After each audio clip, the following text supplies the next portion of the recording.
السلام علیکم ورحمۃ اللہ وبرکاتہ۔ الحمد للہ رب العالمین والعاقبۃ للمتقین والصلاة والسلام علی سید الانبیاء وخاتم المرسلین وعلی آلہ وصحبہ اجمعین، خصوصاً علی الخلفاء الراشدین المہدیین والذین اتبعوهم بإحسان إلى يوم الدین، اما بعد فقد قال الله تبارك وتعالى في كلامه المجيد والفرقان الحميد: أعوذ بالله من الشيطان الرجيم، بسم الله الرحمن الرحيم، فإن آمنوا بمثل ما آمنتم به فقد اهتدوا. وقال النبي صلى الله عليه وآله وسلم: اللهم اجعله هاديا مهديا وهديا، أو كما قال عليه الصلاة والسلام. صدق الله وصدق رسوله النبي الكريم. محبت سے درود پاک پڑھ لیجئے۔ اللہم صلی علی محمد وعلی آل محمد کما صلیت علی ابراہیم وعلی آل ابراہیم انکا حمید مجید۔ اللہم بارک علی محمد وعلی آل محمد کما بارکت علی ابراہیم وعلی آل ابراہیم انکا حمید مجید۔ محترم بزرگوں اور عزیز بھائیوں ساتھیوں، 22 رجب المرجب صحابی رسول، کاتب وحی، امیر المؤمنین سیدنا معاویہ بن ابی سفیان رضی اللہ تعالی عنہما کا یوم وفات ہے۔ اسی مناسبت سے آپ کی سیرت و کردار، فضائل و مناقب بیان کرنے کا ارادہ ہے۔ سیدنا حضرت امیر معاویہ رضی اللہ تعالی عنہ وہ خوش نصیب انسان ہیں جو اللہ کے نبی کے جلیل القدر صحابی ہیں، رشتہ میں آپ صلی اللہ علیہ وآلہ وسلم کے برادر نسبتی بھی ہیں، اور اس کے ساتھ ساتھ آپ کو کاتب وحی ہونے کا اعزاز بھی حاصل ہے، اور آپ کے لیے زبان نبوت سے کئی مرتبہ دعائیں اور بشارتیں نکلیں، اور اللہ نے آپ کو ایک طویل عرصہ تک حکمرانی اور امت مسلمہ کی خدمت کرنے کی سعادت عطا فرمائی۔ آپ کے دور حکومت میں بے شمار علاقے فتح ہوئے، اور آپ ہی کو پہلے اسلامی بحری بیڑے کے موجد ہونے کا اعزاز بھی حاصل ہے۔ آپ نے تقریباً 19 سال تک 24 لاکھ مربع میل یعنی آدھی دنیا پر حکومت کی۔ تاریخ اسلام کے روشن اوراق آپ کے کردار، کارناموں اور فضائل و مناقب سے بھرے پڑے ہیں۔ حافظ ابن حجر عسقلانی رحمہ اللہ نے الاصابہ میں راجح قول یہ لکھا ہے کہ آپ کی ولادت بعثت نبوت سے 5 برس پہلے ہوئی۔ آپ کا سلسلہ نسب 5ویں پشت پر رسول اللہ صلی اللہ علیہ وآلہ وسلم کے نسب سے جا ملتا ہے۔ حضور اکرم صلی اللہ علیہ وآلہ وسلم کا سلسلہ نسب ہے محمد بن عبداللہ بن عبد المطلب بن ہاشم بن عبد مناف، اور حضرت معاویہ رضی اللہ تعالی عنہ کا نسب ہے معاویہ بن ابی سفیان بن حرب بن امیہ بن عبد شمس بن عبد مناف۔ گویا کہ عبد مناف وہ رسول اللہ صلی اللہ علیہ وسلم اور سیدنا معاویہ رضی اللہ تعالیٰ عنہ کے دادا امجد ہیں، لکڑ دادا پکڑ دادا جہاں بھی آئیں گے۔ اسی طرح والدہ کی طرف سے بھی آپ کا نسب عبد مناف پر جا کر رسول اللہ صلی اللہ علیہ وآلہ وسلم کے نسب سے مل جاتا ہے۔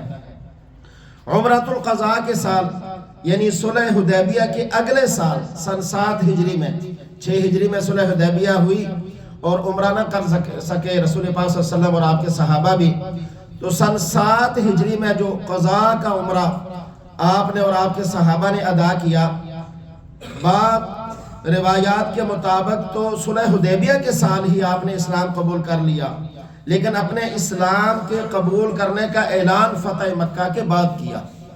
سیدنا معاویہ وہ صحابی ہیں جنہوں نے فتح مکہ سے پہلے اسلام قبول کر لیا تھا۔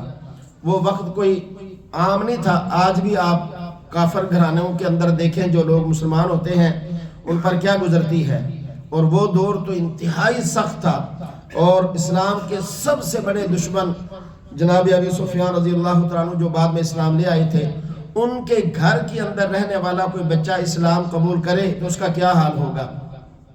چنانچہ سیر اعلام النبلاء اور طبقات ابن سعد میں ہے کہ سیدنا معاویہ خود فرماتے ہیں کہ صلح حدیبیہ والے سال جب کفار نے رسول اللہ صلی اللہ علیہ وسلم کو بیت اللہ کا طواف اور عمرہ کرنے سے روکا، اور صلح حدیبیہ کے معاہدے میں یہ طے پایا کہ حضور اکرم صلی اللہ علیہ وسلم اور صحابہ کرام اس سال بغیر عمرہ اور طواف کے واپس چلے جائیں گے اور آئندہ سال اس عمرے کی قضا کریں گے، تو اسی وقت اسلام میرے دل میں اتر گیا تھا، اور میں نے اپنی والدہ سے اس کا ذکر بھی کیا، تو والدہ نے والد سے چھپانے کا کہا، اس پر میں نے اپنا اسلام چھپائے رکھا۔ خدا کی قسم جب رسول اللہ صلی اللہ علیہ وآلہ وسلم نے حدیبیہ سے کوچ فرمایا، میں اس وقت آپ کی رسالت کی تصدیق کرنے والا تھا، اور جب آپ آئندہ سال عمرۃ القضاء پر مکہ میں داخل ہوئے میں اس وقت مسلمان تھا، اور میرے والد ابو سفیان کو بھی میرے اسلام لانے کا پتہ چل گیا تھا۔ اس پر ایک دن انہوں نے مجھے کہا کہ تمہارا بھائی اچھا ہے کہ وہ تو میرے دین پر قائم ہے، تو میں نے کہا کہ میں اپنے لیے بھلائی میں کوتاہی نہیں کی، میں نے یعنی جو میں نے اپنے لیے بہتر سمجھا وہی کیا، بلکہ بعض روایات کے اندر یہ بھی آتا ہے کہ رسول اللہ صلی اللہ علیہ وآلہ وسلم کا جو حلق مبارک تھا وہ سیدنا معاویہ رضی اللہ تعالی عنہ نے ہی کیا تھا، کہ آپ نے ہی آپ کی ٹن مبارک کی تھی عمرہ کے بعد۔ اور اسلام لانے کے بعد تمام غزوات میں نبی پاک صلی اللہ علیہ وآلہ وسلم کے شانہ بشانہ آپ رہے۔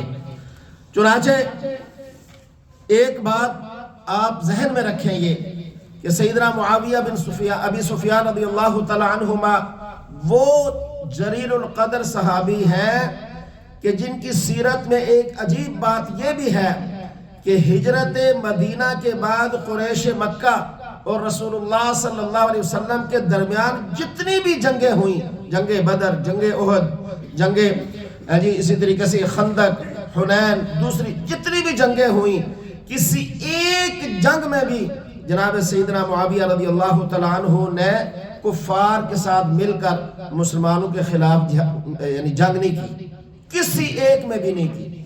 آپ نے ساری زندگی اسلام کے خلاف تلوار نہیں اٹھائی، اسلام کے خلاف کبھی نہیں ہوئے، کیونکہ اللہ نے آپ سے ایک یعنی لمبا عرصہ تک مسلمانوں کی خدمت آپ کے سپرد کرنی تھی۔ حالانکہ جناب ابی سفیان رضی اللہ تعالیٰ عنہ اس وقت کفار کے ساتھ اور کفار کے کمانڈر بن کر آتے تھے۔ پہلی جنگ کا اندازہ لگائیں، جنگ بدر میں آپ کی عمر تقریباً 20 سال تھی۔ بدر، احد، خندق، کسی جنگ میں بھی آپ مسلمانوں کے خلاف شریک نہیں ہوئی، بلکہ اسلام قبول کرنے سے پہلے بھی آپ کا کوئی اقدام یا کوئی ایک لفظ اسلام اور پیغمبر اسلام کے خلاف ثابت نہیں ہے۔ اس سے یہ معلوم ہوتا ہے کہ سیدنا معاویہ شروع ہی سے ایک سلیم الفطرت اور شریف النفس انسان تھے۔ میرے بھائیوں، بزرگوں اور دوستوں، اللہ تعالیٰ نے سیدنا معاویہ رضی اللہ تعالیٰ عنہ کو بڑی سعادتوں اور خوبیوں سے نوازا۔ آپ کی سب سے بڑی سعادت تو یہ ہے کہ آپ صحابیت کے مرتبے پر فائز ہیں۔ صحابیت ایک ایسا مرتبہ ہے جو کوئی انسان محنت سے یا عبادت سے حاصل نہیں کر سکتا، یہ اللہ کی عطا ہے۔ حضرت انس بن مالک رضی اللہ تعالیٰ عنہ فرماتے ہیں کہ رسول اللہ صلی اللہ علیہ وسلم نے فرمایا، ان اللہ اختارنی واختار لی اصحابی۔ یہ حدیث، لمبی حدیث، اس کا ایک ٹکڑا ہے ابتدا میں۔ فرمایا کہ اللہ نے آخری نبی بنانے کے لیے میرا انتخاب فرمایا اور میرے لیے میرے صحابہ کا انتخاب فرمایا۔ صحابہ اللہ کا انتخاب ہے، اللہ نے اپنے حبیب پاک صلی اللہ علیہ وآلہ وسلم کے لیے چنے ہوئے ہیں، اور یہ سعادت کسی کو زور بازو اور محنت سے نہیں ملتی۔ حضرت عبداللہ بن مسعود رضی اللہ تعالیٰ عنہ فرماتے ہیں کہ اللہ نے اپنے بندوں کے دلوں پر نظر دوڑائی تو اس نے تمام بندوں کے دلوں میں سے قلب محمد صلی اللہ علیہ وسلم کو سب سے بہتر پایا، ان کو اپنے لیے منتخب کیا اور اپنی رسالت کے ساتھ مبعوث فرمایا۔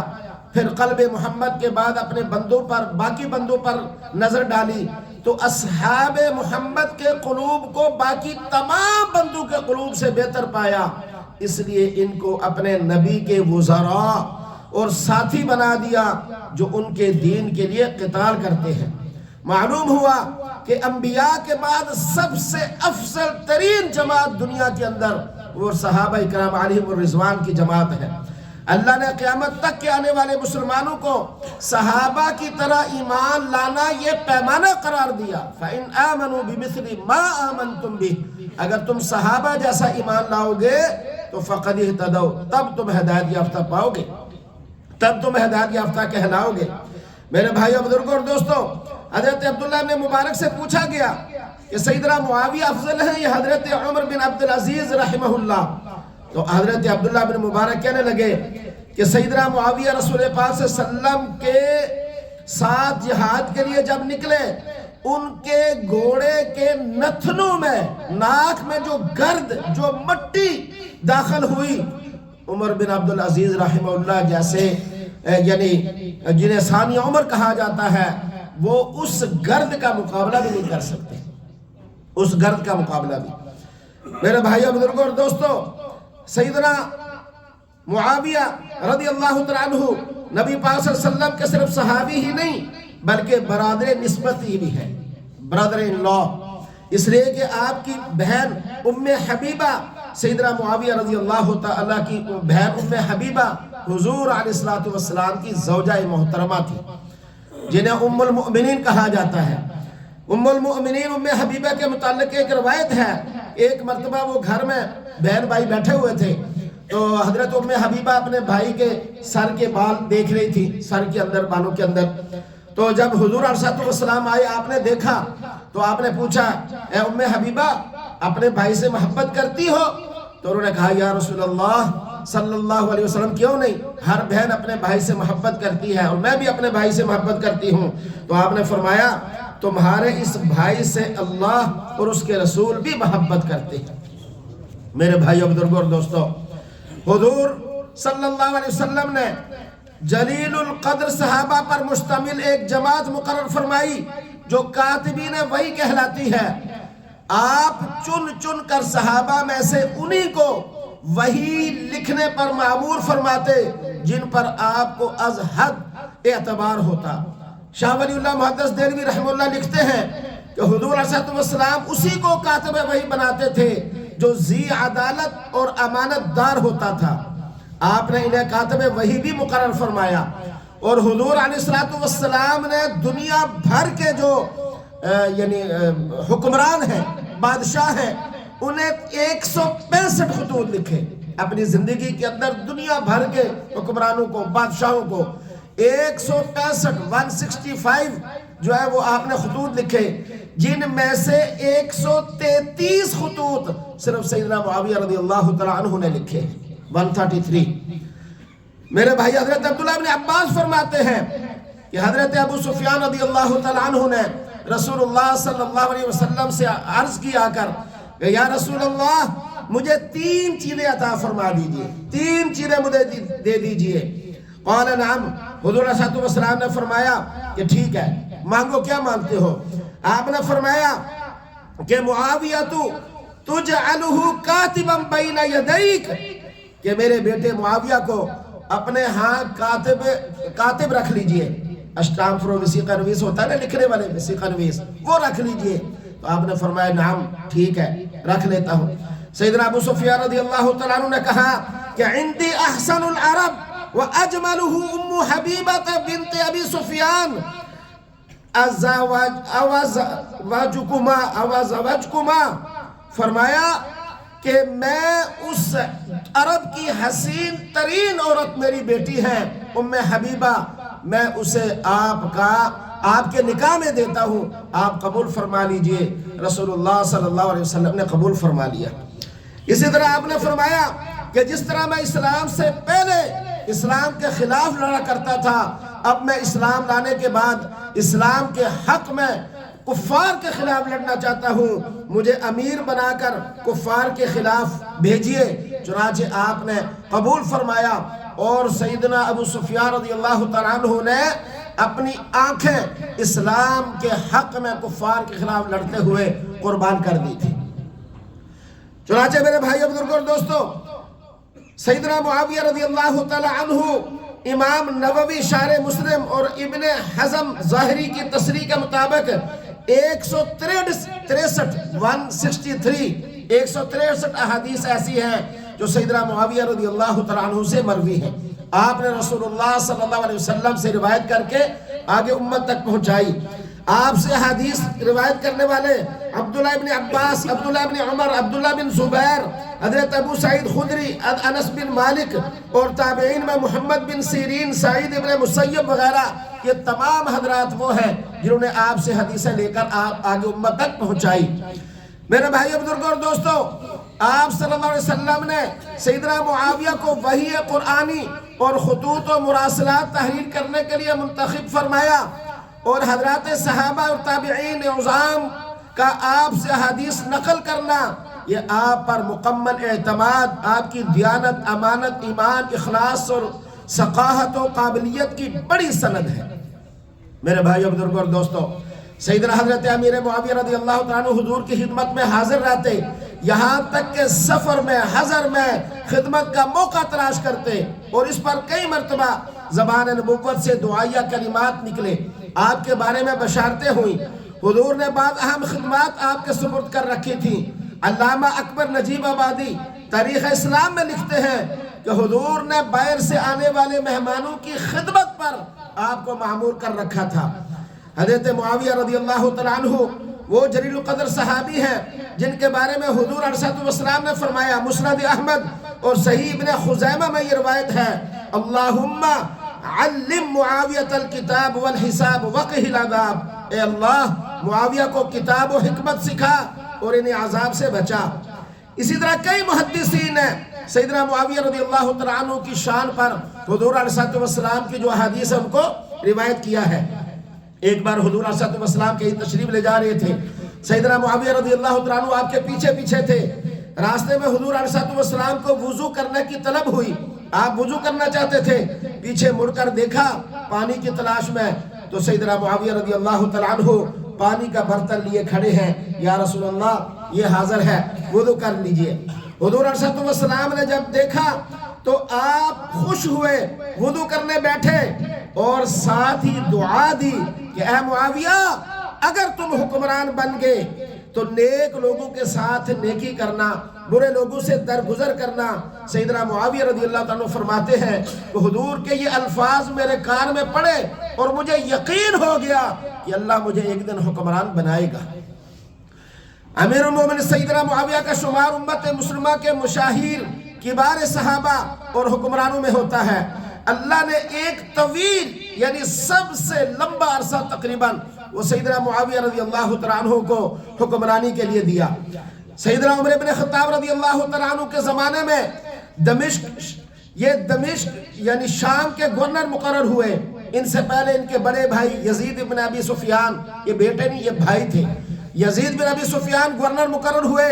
آپ کی وفات کے بعد سیدنا عمر فاروق رضی اللہ تعالیٰ عنہ نے حضرت معاویہ بن ابی سفیان رضی اللہ تعالیٰ عنہ کو شام کا گورنر مقرر فرمایا۔ سیدنا عمر فاروق کا دور گزرا، سیدنا عثمان غنی کا دور گزرا، سیدنا علی کا دور گزرا، سیدنا حسن کے 6 ماہ، یہ تقریباً 20 سال کا عرصہ ہے جس میں سیدنا معاویہ رضی اللہ تعالیٰ عنہ گورنر شام رہے، اور گورنری کے دور کے اندر آپ ٹھاٹ باٹ کی زندگی گزارتے تھے۔ کیوں؟ ایک موقع پر سیدنا عمر فاروق رضی اللہ تعالیٰ عنہ کو کسی نے شکایت لگائی کہ یہ آپ کا یہ گورنر ٹھاٹ باٹ کے ساتھ رہتے ہیں، اچھا کھانا پینا سارا۔ تو سیدنا عمر فاروق رضی اللہ تعالیٰ عنہ نے یعنی کہلا بھیجا کہ آپ کے بارے میں شکایت آئی ہے۔ تو آپ نے فرمایا کہ مجھے ان چیزوں کی ضرورت نہیں ہے، لیکن دیکھیے میرے قریب روم ہے، وہ علاقہ جہاں کفار ٹھاٹ باٹ کے ساتھ رہتے ہیں، عیش و عشرت کے ساتھ زندگی گزارتے ہیں، میں صرف ان کو دکھانے کے لیے کہ کہیں وہ یہ نہ سمجھیں کہ اسلام غریبوں، یتیموں اور مسکینوں کا دین ہے، ان کے پاس کچھ ہے ہی نہیں، اس لیے میں اپنی زندگی ان کے سامنے ٹھاٹ باٹ کے ساتھ گزارتا ہوں تاکہ ان کے دل کے اندر اسلام کا رعب ڈٹا رہے۔ اور میرے بھائیوں، وہی جب خود حکمران بنے تو روایت تاریخ کے اندر لکھا ہوا ہے، پھر آپ ٹاٹ کے کپڑے اور کپڑوں کے پیمد لگے ہوئے لوگوں نے ان کو مسجد میں اور باہر دیکھا۔ پھر سادگی کی زندگی، بہت سارے ایسے معاملات ہوتے ہیں جو معاملہ کرنے والا اس کو سمجھتا ہے میں نے کیسے کرنا ہے، دوسرے لوگ نہیں سمجھتے، اس لیے کہ کوئی آدمی اسلام کے اندر وسعت ہونے کے باوجود وہ مسکینی کی زندگی گزارے تو دیکھنے والا پھر اس کی قدر نہیں کرتا، پھر اس کے دل کے اندر اس کا مقام اور مرتبہ نہیں ہوتا، بلکہ سمجھتا ہے یہ تو حیثیت ہی کوئی نہیں۔ اس لیے کہ آدمی جس معاشرے کے اندر رہتا ہے اس معاشرے کے اندر ایک جائز حد تک اپنے آپ کو ان کے برابر رکھے گا تو تب اسلام کی شان و شوکت اس کے سامنے آئے گی۔ اس لیے میرے بھائیو، بزرگوں اور دوستو، حضرت عثمان کی شہادت کے بعد امیر المومنین حضرت علی کرم اللہ وجہہ ان کے ساتھ، جیسے ام المومنین سیدہ عائشہ صدیقہ رضی اللہ تعالیٰ عنہا کا قاتلین عثمان کے قصاص کے بارے اختلاف ہو گیا، اسی طرح حضرت معاویہ کا بھی قاتل عثمان کے بارے میں اختلاف ہو گیا۔ اس پر دو بڑی جنگیں ہوئیں، جنگ صفین اور جنگ جمل۔ ایک طرف جنگ جمل وہ جس میں ایک طرف سیدہ عائشہ صدیقہ رضی اللہ تعالیٰ عنہ کا لشکر، دوسری طرف سیدنا علی المرتضیٰ رضی اللہ تعالیٰ عنہ کا لشکر، اور جنگ صفین کے اندر سیدنا معاویہ رضی اللہ تعالیٰ عنہ ایک طرف، سیدنا علی دونوں طرف۔ دونوں کے اندر بہت زیادہ نقصان ہوا، کامیابی سیدنا علی رضی اللہ تعالیٰ عنہ کو ہوئی، لیکن ان جنگوں کے اندر جتنے لوگ دونوں طرف سے اس دنیا فانی سے رحلت فرما گئے ان تمام کا جنازہ سیدنا علی رضی اللہ تعالی عنہ نے ہی پڑھایا تھا، دونوں طرف کے۔ اور کیا کہا تھا کہ یہ بھائیوں کی لڑائی تھی، اسلام اور کفر کی جنگ نہیں تھی، اسلام اور کفر کا مارکا نہ تھا، بلکہ ان کے درمیان جو اختلاف، جو معاملات تھے وہ اجتہادی معاملات تھے، اور یہ انہی کے ساتھ خاص ہے۔ قیامت تک آنے والے کسی کی حیثیت ہی نہیں ہے کہ وہ ان پر اعتراض کرے کہ انہوں نے ایسا کیوں کیا یا کیسے کیا یا کیوں کیا، کسی کو اختیار نہیں ہے قیامت تک۔ اس لیے سوشل میڈیا کو دیکھ کر اپنی زبانیں بند رکھا کریں، اپنی آخرت نہ برباد کریں۔ اس پر سیدنا علی رضی اللہ تعالیٰ عنہ کے 20 اقوال ہیں، انشاءاللہ زندگی اس پر مستقل کبھی انشاءاللہ جمعہ پڑھاؤں گا، مستقل 20 اقوال ہیں جس میں آپ نے فرمایا کہ سیدنا معاویہ میرے بھائی ہیں، جی امی عائشہ ہماری ماں ہے، اور اس کے اندر جو لڑنے والے وہ ہمارے اسلامی بھائی ہیں، اور آپ نے ہی ان کا جنازہ پڑھایا۔ آپ کوئی ایسا اختلاف نہیں تھا، یہ ایسا ہی ہے جیسے گھر کے اندر بھائی آپس میں لڑ پڑتے ہیں، تو یہ ایک فطرت، ایک معاملہ ہوتا ہے۔ تو لہذا اپنا دل، اپنی زبانیں سب کے بارے میں بالکل صاف رکھیے گا۔ جن کے اندر اسلام تو ہے ہی نہیں، ان کی تو حیثیت ہی کوئی نہیں، وہ جو مرضی کہیں، لیکن جن کے اندر اسلام ہے وہ تو اپنے ایمان کو بچائیں، وہ تو اپنے اسلام کو بچائیں۔ لہذا سوشل میڈیا کو دیکھتے ہوئے بہت احتیاط کیجئے گا۔ ان کا حکمرانی اور مسلمانوں میں صحابہ میں سب سے طویل دور تقریباً 40 سال پر مشتمل ہے، 20 سال گورنری کے اور 19 سال 6 ماہ مستقل حکمرانی کے۔ چنانچہ سیدنا معاویہ رضی اللہ عنہ کا شمار دنیا کے چوٹی کے مدبرین اور سیاستدانوں میں ہوتا ہے۔ آپ کا دور انتہائی پرامن پرسکون دور کہلاتا ہے۔ آپ کے دور مبارک کے اندر کوئی مسلمانوں کے خلاف آنے کی ہمت نہیں کسی نے رکھی، اور 64,66,000 مربع میل جو نصف دنیا جو خشک ہے نا اس سے زائد بنتا ہے۔ میرے بھائی بزرگوں اور دوستو، ذخیرہ حدیث میں سیدنا معاویہ کے بارے میں نبی پاک صلی اللہ علیہ وسلم کا ایک فرمان یہ بھی ملتا ہے کہ آپ نے ایک موقع پر فرمایا، احرم امتی معاویہ، معاویہ بن ابی سفیان میری امت میں سب سے زیادہ بردبار ہے۔ حضرت امیر معاویہ کے حکمت عملی اور جوامردی کی 20 واقعات کتب تاریخ کے اندر موجود ہیں۔ دور خلافت میں بہت سے کارناموں میں سے سب سے بڑا کارنامہ جو آپ کا ہے وہ اسلامی بحری بیڑا قائم کرنا ہے۔ رسول اللہ صلی اللہ علیہ وسلم نے یہ بشارت دی تھی کہ اول جیش من امتی یغزون البحر قد اوجبوا، یہ بخاری شریف کی حدیث ہے کہ میری امت کا پہلا لشکر جو سمندر میں جہاد کرے گا اس نے اپنے لیے جنت کو واجب کر لیا ہے۔ اور پوری تاریخ گواہ ہے اس بات کی کہ سب سے پہلا اسلامی بحری بیڑا جو سمندر میں کفار کے خلاف لڑا وہ جناب سیدنا معاویہ رضی اللہ تعالیٰ عنہ کے دور کے اندر ہوا۔ یہ بھی تاریخ آپ پڑھ کر دیکھیں کتنا بڑا اسلامی بحری بیڑا تھا کہ کفار دیکھ کر دھنگ رہ گئے، یہ مسلمانوں نے بنا کیسے لیا ہے۔ میرے بھائیوں بزرگوں اور دوستوں، سیدنا معاویہ رضی اللہ تعالیٰ عنہ اللہ کے حکم کے آگے جھک جانے والے تھے۔ ایک موقع پر تاریخ کی کتابوں میں لکھا ہے کہ رومیوں کے خلاف جنگ بندی تھی، آپ نے حکمت عملی کی کہ اپنی فوجیں وہ بارڈر کے اوپر لے آئے کہ جو ہی معاہدہ ختم ہوگا حملہ کر دوں گا. آپ نے ایسے ہی کیا. معاہدہ ختم ہوا، حملہ کر دیا، شہروں کے شہر فتح ہوتے چلے گئے.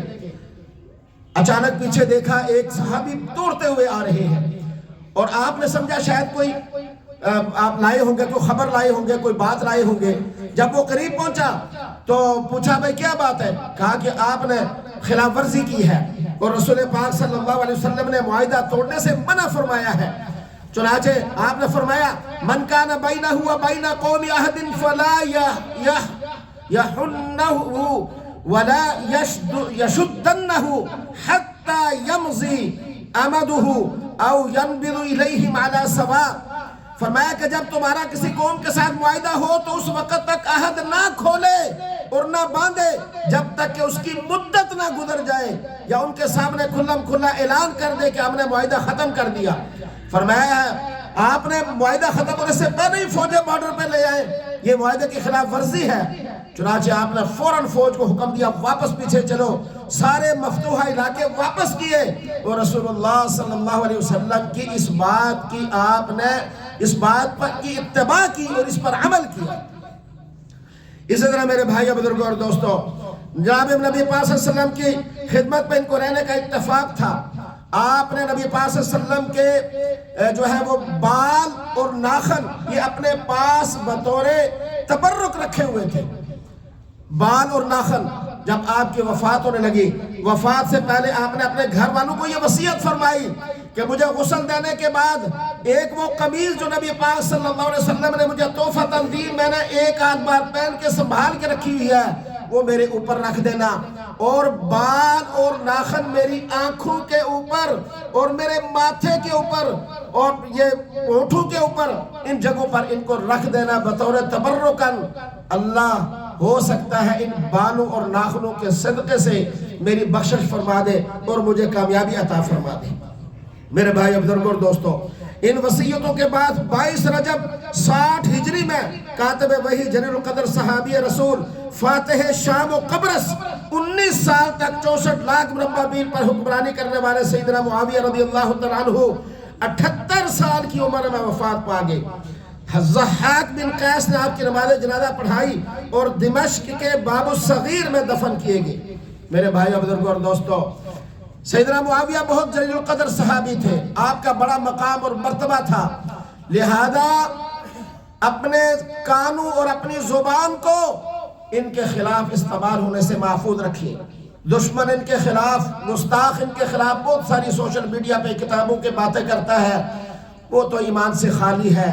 آپ اپنے ایمان کو ضائع نہ کیجئے. سیدنا معاویہ رضی اللہ عنہ کے بارے میں رسول پاک صلی اللہ علیہ وسلم کی بہت ساری بشارتیں ہیں. آپ کے جنتی ہونے کو خود رسول پاک صلی اللہ علیہ وسلم نے بیان فرمایا. وقت کم ہوتا ہے اتنا بیان کرنے کا کہ آپ کو ایک ایک بات، ایک ایک حدیث آپ کے سامنے رکھوں. جو حضور علیہ السلام نے آپ کو جنت کی بشارت دی، آپ کے لیے بہت سارے دعائیہ کلمات کہے.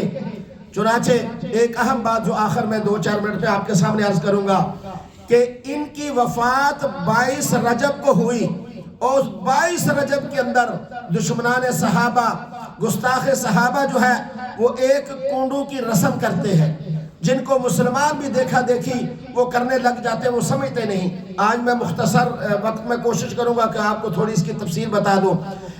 امام جعفر صادق رحمہ اللہ تعالیٰ کے یوم وفات کے نام پر، سیدنا امیر معاویہ کے یوم وفات پر خوشی کا اظہار اہل سنت مسلمانوں کو اس بدعت اور رسم بد سے اجتناب کرنا لازم ہے. چنانچہ ماہ رجب میں جہاں اور بہت ساری بدعتوں کو بدعتوں نے جو ہلاک اپنے گھیرے میں لے رکھا ہے، اس میں سے ایک بدعت 22 رجب کے کونڈے بھی ہے. یہ بدعت پہلے تو شیعہ گھرانوں میں رائج تھی، مگر پچھلے کچھ سالوں سے سنی مسلمانوں نے بھی نیکی اور ثواب سمجھ کر یہ بدعت اپنا لی ہے اور ٹی وی اور سوشل میڈیا پر چھائی طرح طرح کی رسومات اور رواج اور بدعات کی بدولت اب یہ بدعت برطانیہ میں بھی اپنے پاؤں پھیلا رہی ہے. شیعہ کی دیکھا دیکھی سنی گھرانوں میں بھی اس بدعات کا ارتکاب ہونے لگا ہے.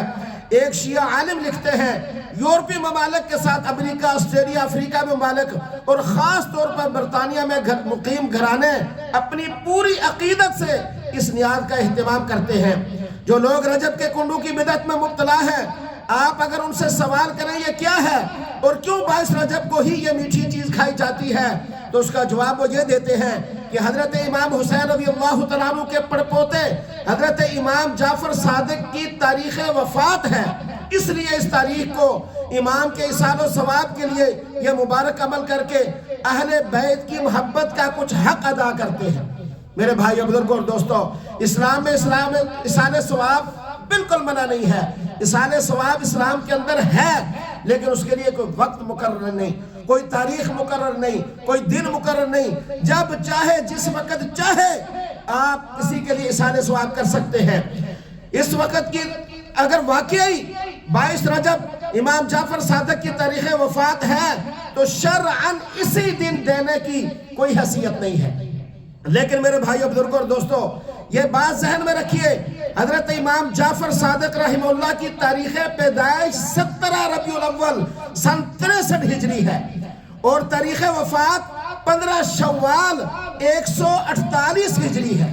اس سے یہ بات کھل کر معلوم ہوتی ہے کہ 22 رجب نہ امام جعفر صادق کا تاریخ وفات ہے نہ ہی تاریخ ولادت ہے، دونوں سے اس کا کوئی تعلق نہیں۔ تاریخ اٹھا کر دیکھیں، یہ دن سیدنا معاویہ رضی اللہ تعالیٰ عنہ کی تاریخ وفات کا ہے 22 رجب۔ علماء فریقین چونکہ شیعہ کے معروف عالم اور مورخ نجم الحسن کراروی کو بھی یہ بات تسلیم کرنا پڑی، آپ نے لکھا ہے کہ سیدنا جو امام جعفر صادق ہے ان کی تاریخ وفات 22 رجب نہیں ہے۔ وہ کیا فرماتے ہیں کہ علماء فریقین کا اتفاق ہے کہ 15 شوال 148 ہجری 65 سال کی عمر میں حضرت امام جعفر صادق رحمہ اللہ نے اس دار فانی سے رحلت فرمائی، اور یہ 14 ستارے صفحہ 371 امامیہ کتب خانہ لاہور میں یہ بات لکھی ہوئی ہے۔ اسی طرح میرے بھائیوں، اور یہ بات کسی سے مخفی، اور یہ بات کس سے مخفی ہوگی کہ ہندوستان کا مشہور شہر لکھنؤ شیعہ علماء کا مرکز اور مرجع رہا ہے، اور یہاں کے ذاکر اور علماء بڑے مشہور ہوئے ہیں۔ امام اہل سنت مولانا عبد الشکور لکھنوی رحمہ اللہ تعالیٰ نے ان کے یعنی بہت ساری تاریخ کے اندر لکھا ہے ان کے بارے میں یہ ساری باتیں۔ ایک بدعت ابھی تھوڑے دنوں سے ہمارے اطراف میں شروع ہوئی ہے اور 3-4 سال سے اس کا رواج یومن فیومن بڑھتا جا رہا ہے۔ یہ بدعت کونڈو کے نام سے مشہور ہے، یہ آپ نے اپنے دور کے اندر لکھا ہے، اور یہ کب 1348 ہجری کے اندر ایک رسالہ آپ نے لکھا، اس کے اندر آپ نے لکھا ہے۔ شیعہ کے سید جواد حسین لکھتے ہیں کہ شاید آپ میں بہت سو کے لیے یہ بات نہیں ہو کہ یہ کنڈے بر صغیر کی رسم ہے۔ اس کی شروعات 20ویں صدی کے اوائل یا 19ویں صدی کے آخر میں ہوئی، اور یہ اتر پردیش سے شروع ہوئی، وہاں سے پھر پنجاب، سندھ وغیرہ میں پہنچی۔ اس لیے بر صغیر کے دیگر علاقوں مقبوضہ جموں کشمیر، لداخ، بلتستان، گلگت، پارا چنار وغیرہ میں ایسی کوئی رسم نہیں ہے۔ بر صغیر سے باہر ایران، عراق، افغانستان، ترکی، لبنان، بحرین، شام اور آذربائیجان میں اس کا تصور بھی نہیں ہے۔ بظاہر لگتا ہے کہ وہ مشہور کہانی جو کونڈوں کے موقع پر پڑھی جاتی ہے خالص ہندوستانی اختراع ہے۔ معروف شیعہ مجتہد محمد حسین نجفی 22 رجب کے کنڈوں کے زیر عنوان لکھتے ہیں کہ ان غلط رسومات کے ایک 22 رجب کے کنڈے بھی ہیں۔ یہ شیعہ علماء کی میں بات بتا رہا ہوں، وہ بھی اس کو نہیں مانتے، جو بڑے ہیں، جو صحیح جو انصاف پسند ہیں، وہ یہ کہتے ہیں کہ یہ رسم پہلے ہندوستان سے نکلی، پھر رفتہ رفتہ مختلف ممالک میں پھیل گئی اور روز بروز پھیلتی چلی گئی، اور اسی طریقے سے یہ رسم ایجاد ہوئی، اس کا دین اسلام سے کوئی تعلق نہیں ہے۔ اصلاح الرسوم صفحہ 382 باب نمبر 8 میں دیکھ سکتے ہیں۔ اس سے معلوم ہوا کہ 22 رجب کے کنڈے کی یہ بدعت تقریباً 110 سال پہلے شروع ہوئی اور ایک خاص مقصد کے لیے اسے شہرت دی گئی۔ لوگوں کو بتایا گیا یہ امام جعفر کی نیاد ہے، جبکہ یہ ایک صحابی رسول کی تاریخ وفات پر خوشی کا اظہار تھا۔ میرے بھائیو، بزرگوں اور دوستو، پیش نظر رہے کہ اس موقع پر ایک لکڑہارا کی کہانی بھی سنائی جاتی ہے جسے ہماری بہت سی خواتین بڑے ذوق سے سنتی ہیں۔ یاد رکھیے کہ اس کہانی کی کوئی حقیقت نہیں، یہ من گھڑت ہے اور بے اصل ہے۔ شیعہ حضرات کے جو علماء ہیں ان میں سے ایک سید جواد حسین رضوی ہے، وہ لکھتے ہیں کہ اس پوری کہانی کو پڑھنے کے بعد اس بناوٹی کہانی پر لب کشائی کے لیے الفاظ ہی نہیں۔ واضح ہو یہ کہانی یو پی کے کسی بانکے نے بنائی ہے، کیونکہ امام جعفر صادق رحمہ اللہ کے دور میں بادشاہت میں وزارت کا کوئی عہدہ ہی نہیں تھا، امویوں کے دور خلافت میں وزیر اعظم کا کوئی عہدہ نہیں تھا، امام رحمہ اللہ کا آخری دور عباسیوں کے عروج حاصل کرنے کا زمانہ تھا، اس میں بھی اس منصب کا کوئی وجود نہیں تھا۔ بعد میں جب عباسی حکومت مستحکم ہوئی تو اس منصب کو بنایا گیا۔ دوسری بات یہ کہ مدینہ میں کسی قسم کی بادشاہت تھی ہی نہیں، بادشاہ کا دارالحکومت اموی دور میں دمشق تھا اور عباسیوں نے بغداد کو اپنا دارالحکومت بنایا، لہذا اس کہانی پر کچھ کہنا وقت ضائع کرنا ہے۔ یہ کہانی بالکل غلط ہے، گھروں کے اندر عورتیں جو ہے یہ پڑھتی ہیں۔ اب یہ تو واضح ہے کہ یہ کہانی معصوم سے کسی طور منسوب نہیں، یہ میں شیعہ عالم کی بات بتا رہا ہوں، وہ چونکہ اپنے اماموں کو معصوم مانتے ہیں، معصوم سے کسی طور پر منسوب نہیں، تو اس کہانی کا پڑھنا کیسے درست ہوا؟ اس کا سیدھا سادہ جواب یہ ہے کہ جب کسی واقعہ کا جعلی ہونا ثابت ہو جائے تو اس کو نقل کرنا معصومین پر جھوٹ باندھنے کے مترادف ہے۔ اگر بے فرض جعلی ہونا واضح نہ ہو تب بھی اس کا کسی مستند کتاب سے کوئی اس کا حوالہ موجود نہیں ہے، لہذا اس کو یہ پڑھنا بھی بالکل غلط ہے۔ حقیقت یہ ہے کہ 22 رجب حضور اکرم صلی اللہ علیہ وسلم رحمت دو عالم کے صحابی سیدنا معاویہ رضی اللہ تعالیٰ عنہ کی تاریخ وفات ہے، اور شیعہ کے بعض کیلنڈروں میں 22 رجب کی تاریخ کے ساتھ نعوذ باللہ مرگ معاویہ بھی لکھا ہوا ملتا ہے۔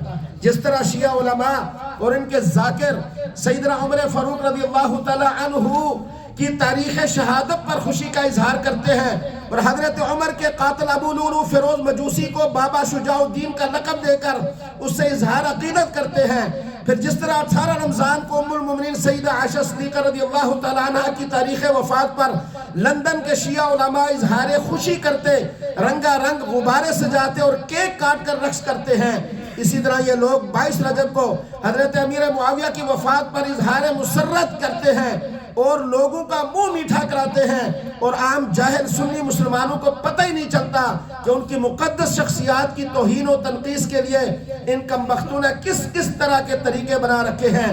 ایک شیعہ عالم 22 رجب کے بارے میں لکھتا ہے اس کے متعلق کہ 22 رجب خوشی کا دن، شیخ مفید رحمت اللہ علیہ نے اپنے کتاب مسارت الشیعہ میں 22 رجب کے دن کو مومنین کے لیے خوشی مسرت کا دن قرار دیا ہے۔